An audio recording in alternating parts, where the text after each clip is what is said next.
So in this video, we will discuss the topic Pythagorean Theorem. Okay? In Pythagorean Theorem, it states that in the right triangle, the sum of the squares of the lengths of the legs is equal to the square of the length of the hypotenuse. So kung papansin po natin siya at ihimay-himayin yung laman niya, it states that yung sum, ibig sabihin pa plus natin, of the squares, square muna natin, of the legs of the length of the legs is equal to the square of the length of the hypotenuse. Yung length daw of the legs, si square natin yon at ipa-plus is equal, ibig sabihin equation po siya, sa square nung haba nung hypotenuse. First question, what is hypotenuse? Hypotenuse is the longest side of a right triangle. Okay po? Siya yung pinakamahabang part. Okay. So, kung ito yung right triangle natin, and this will be our Pythagorean Theorem equation, okay po? Ito yung, wait lang, I'll use the pen para makapagsulat ako. Okay, this will be our hypotenuse. Okay po? Hypotenuse. At ito naman yung tatawagin nating legs. Okay? Dalawa sila, kaya legs. Okay, leg and leg. Okay po? So, kung gagamitin natin itong equation na to, papalitan natin yung hypotenuse at yung dalawang leg with the letter A, B, and C. So, erase ko lang muna to. Yan. Erase ko lang siya. At, yan. Gamit tayo ng pen. Okay po. So, this will be our letter C. This will be our letter A. And this will be our letter B. Okay, dahil parehas naman to leg, pwedeng pagpalitin natin. Pwedeng ito yung maging D, pwedeng ito yung maging A. As long as itong C will not change. Kasi nag-iisa lang yung hypotenuse natin in every right triangle. Siya yung pinakamahabang side. Okay? Technically, siya yung opposite ng right angle. Okay? As you can see naman, obviously, ito yung right angle ng right triangle. So, ito yung opposite niya. Yun yung letter C. Okay? So, as you can see po, squared natin yung hypotenuse. Equal yon sa squared ng legs natin or yung sum ng squared ng legs natin. Okay? So, let's try to answer po a question using the Pythagorean Theorem. Okay, dito sa baba, as you can see, let's try to find the value of x. Okay? So, kung gagamitin natin yung kanina, itong equation na to, so, sulat po natin dito muna. So, c squared is equal to a squared plus b squared. Excuse me. Okay, so, as you can see, yung x natin is yung letter c or yung hypotenuse. Okay, so, x squared, substitute lang natin, is equal to, pwedeng ito yung a or pwedeng ito. So, try natin gamitin to as a.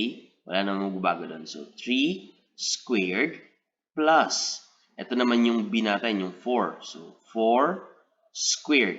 Okay? So, x squared, excuse me, okay, is equal to 3 squared is 3 times 3 is 9. Okay? So, plus, nawala yung 9. Plus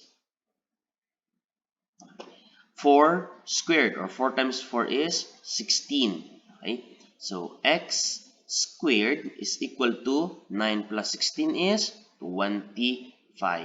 Okay, hinahanap natin value lang na x, hindi x squared. So, para po mawala si squared, is square root natin both side. Okay? So, this will be x na lang is equal to, the square root of 25 is 5. So, ito na yung value ni x natin. Okay po? So, x is equal to 5. Ito na yung final answer. Okay po? So, madali lang naman siya. Check natin. What if naman, sir, nawawala is yung leg, hindi yung hypotenuse?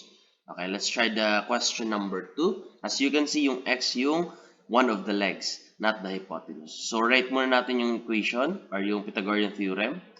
C squared is equal to A squared plus B squared. Okay? So, C squared, ano yung C natin? Yun yung 12. Okay, so 12 squared is equal to A squared plus B squared. Pwedeng ito yung A squared or pwedeng ito yung A squared. So, ako usually na ginagamit ko yung kung nawawala is yung leg, yung B, yung nilalagay ko as X, okay, or the missing leg. Kasi po, para at least mas visible sa akin yung pag-transpose, mamaya may kita niya along the way po. Okay, so, yung A na ginagamit ko dito is yung given. Okay po, so 2 square root of 2. So, lagay natin sa parenthesis para ma-identify natin na silang dalawa yung squared natin po. So, plus yung B, gaya ng sabi ko, siya yung maging X. Okay pa? Or siya yung missing value. So, 12 squared is actually 144.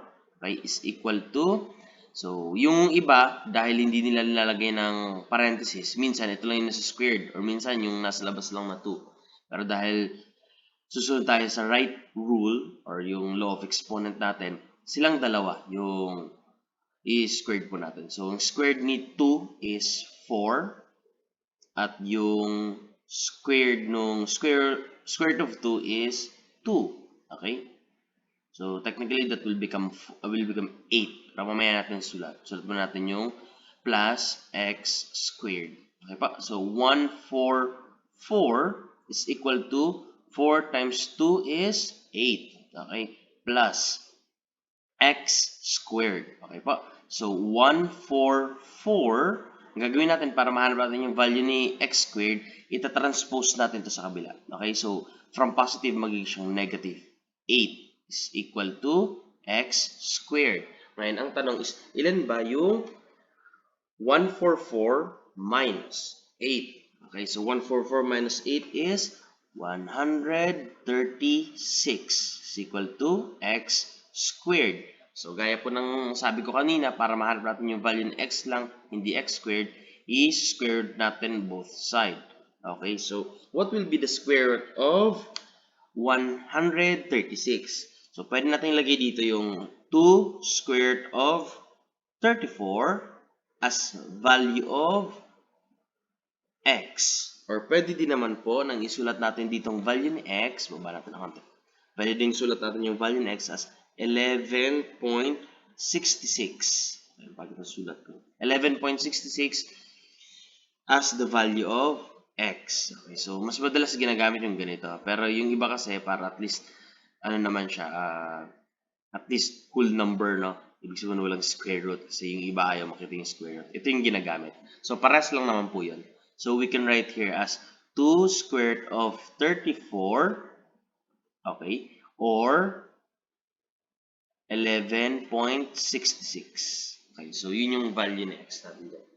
Okay, so let's try to answer another question. So, number 3. Okay, so number 3, as you can see, yung isang leg pa rin yung nawawala. So, sulat ulit natin, c squared is equal to a squared plus b squared. Okay, so yung c natin dito or yung hypotenuse will be the 20. So 20 squared is equal to, yan, so 16 squared plus x squared. Gaya ng sabi ko, yung a or yung given na leg, yun yung ginagamit ko sa a para at least pag transpose natin, mas madali. Kasi pag galing dito, minsan yung iba nalilito pa eh. At least ito, parang lumipat lang yung equal sign dun sa kabila.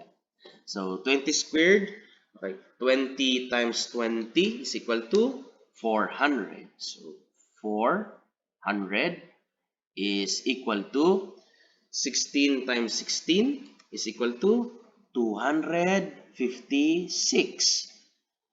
plus x squared. So, gaya ng sabi ko kanina, para makuha natin yung value ng x squared, transpose natin to. So, parang lumipat lang yung equal sign dito. Okay? 400 minus 256 is equal to x squared. Question, what will be 400 minus 256? So, become 144 is equal to x squared. So, para mahanap natin yung value ni x squared, i-square root natin both side. Okay po? So, ilagay ko na dito sa x para mas maganda yung itsura niya. Kasi yung sa kabila, hindi ko na pagpalit ng posisyon niya. So, x is equal to the square root of 144 is actually 12. So, yung value ni x natin is 12. So, wala tayong butal dito. Alone 12 lang, whole number. Okay pa? So, in number 4, I would like you to answer this and try to write it in the comment box below kung ano yung answer. Mas maganda kung susulat nyo yung solution din. Kaya naman yun in typing eh. Okay, kahit cellphone yung gamit mo. So, yan lang. If you have questions, you can ask on the comment section para at least masagot ko siya, or you can PM me on Facebook. So, thank you.